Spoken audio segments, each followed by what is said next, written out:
Hello everyone, welcome to my channel. This is Kushal and I have brought the last video on the third level. So in previous video we did up to here. Okay, we are to start from here. Because one night fussing with my stamp collection I found. Well, do you know what a fusty cover is? Yes, Charlie is saying that one night fussing means searching. So one night while searching among his stamp collection, he found a first day cover. And he asked if you know what a first day cover is. क्या आप लोगों को पता है first day cover क्या होता है? So let's know. When a new stamp is issued, whenever a new stamp is issued, is released, stamp collectors or those who are fond of collecting the stamps go to the post office and purchase some stamps, okay, and use those stamps to send envelopes to themselves on the very first day of sale. Means they do it on the very first day when new stamp is released, and the postmark proves the date, and the stamp of the post office proves the date. The envelope is called a first day cover. That envelope is called a first day cover. वो जो envelope होता है which has newly issued stamp, okay, is called a first day cover. They are never opened, and first day covers are never opened. Why? Because they have blank paper. You just put blank paper in the envelope. It is because you just put a blank paper in the envelope. Envelope में आप blank paper रखते हैं तो there is no need to open it, है ना? That night, among my oldest first day covers, I found one that shouldn't have been there. So that night, among his old first day covers, he found such a first day cover which should not have been there. उसको अपने first day covers में एक ऐसा first day cover भी मिला which should not have been there, जिसको वहां नहीं होना चाहिए था, but there it was. But it was the reality that it was there. It was there because someone had mailed it to my grandfather at his home in Gilsburg. It was among his first day covers because it was sent to his grandfather, okay, at his home in Gilsburg. ये उसके दादाजी को लिखा गया था Galesburg के address पर. That's what the address on the envelope said. और ये उसके एनवेलप के ऊपर जो एड्रेस लिखा हुआ था उससे उसको पता चला ये चीज़, ठीक है, कि उसके दादाजी को लिखा गया था ये, है ना. The address on the envelope was of Galesburg and it had been there since July 1894. And ये वहाँ पर था, कब से था? Since 18 July 1894. ये 18 जुलाई 1894 से ही ये मतलब उन्हीं में था, उसी कलेक्शन में था. The post mark showed that, और पोस्ट मार्क ने शो कर दिया ये. Yet I didn't remember it at all. However Charlie did not remember it. Charlie को तो ये बिल्कुल भी याद नहीं था. He had never seen it before.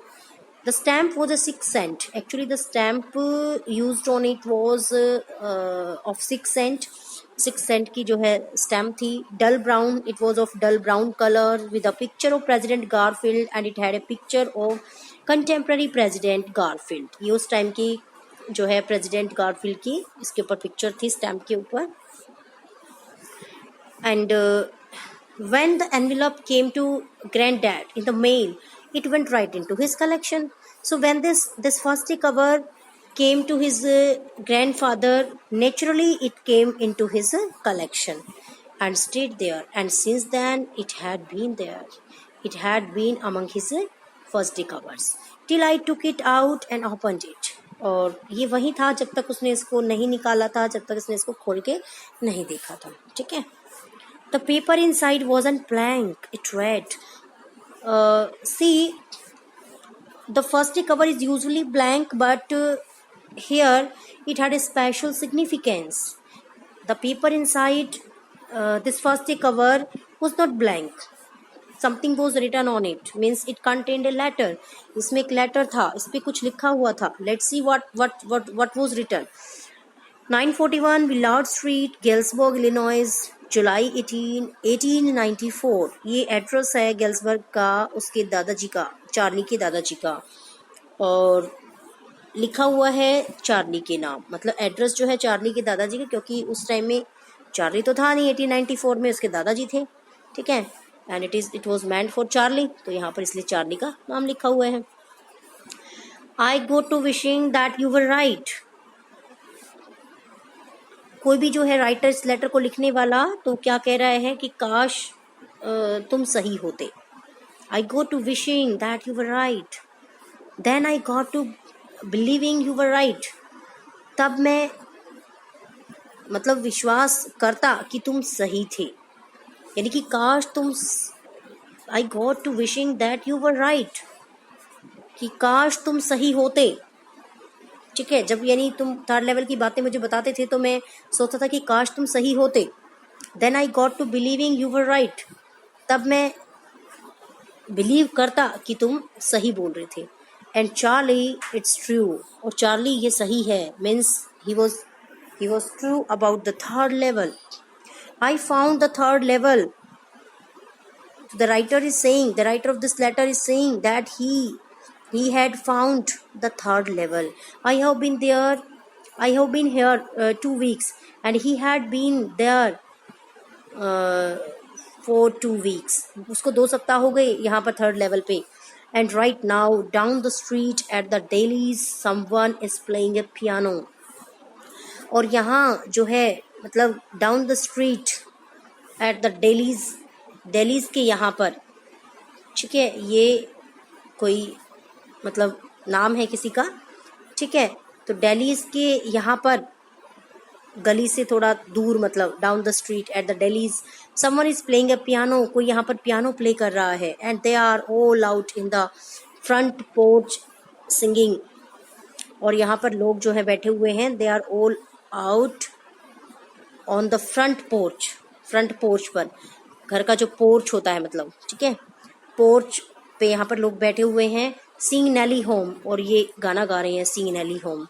And I am invited over for lemonade, और कहता है कि मुझे भी यहाँ पर इन्वाइट किया गया है लेमनेड के लिए. Lemonade means lemon water. ठीक है, मुझे भी लेमनेड के लिए इन्वाइट किया गया है. Come on back Charlie and Louisa. He invites Charlie and Louisa to the third level. Keep looking till you find the third level. And he urged them to continue finding the third level. It's worth it, believe me. He says that, means he writes that the third level is worth searching for. Okay, means it was a wonderful place, it was a peaceful place, so it really deserved to be searched. The note is signed Sam, and this letter is signed by Sam. Sam ने sign कर रखे होते हैं इसके ऊपर. Sam, कौन Sam, चलो देखते हैं.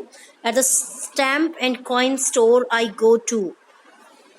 कहता है कि मैं स्टैम्प और जो कॉइन स्टोर होता है मैं वहाँ पर गया. कौन, Charlie went to the stamp and coin store and he found out that Sam bought $800 worth of old style currency.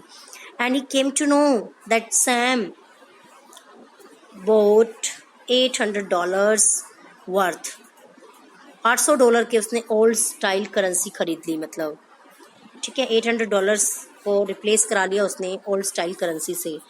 Okay, he came to know that Sam replaced his $800 with old style bills, old style currency that ought to set him up in a nice little hay, feed and grain business. और कहता है कि इससे उसने क्या कर लिया होगा, set him up in a nice little hay.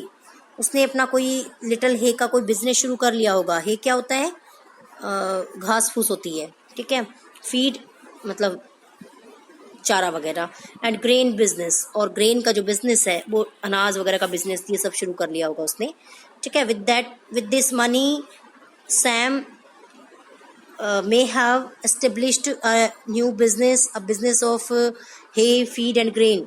He always said that what he really wished he could do. He often expressed a desire of doing such a thing.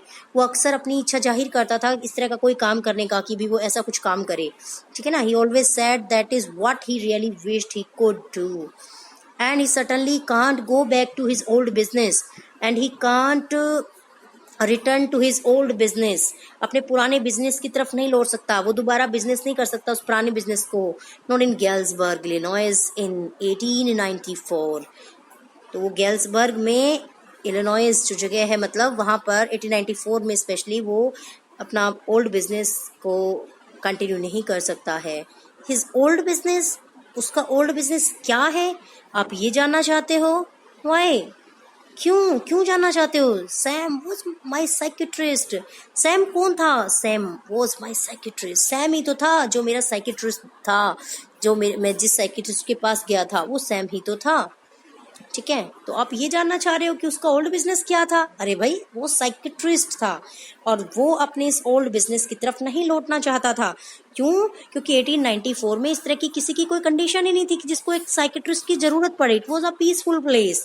The people had no worry, no stress, no insecurities. कोई insecurity नहीं थी लोगों को. सो ये business तो नहीं चलने वाला था उसका, ठीक है.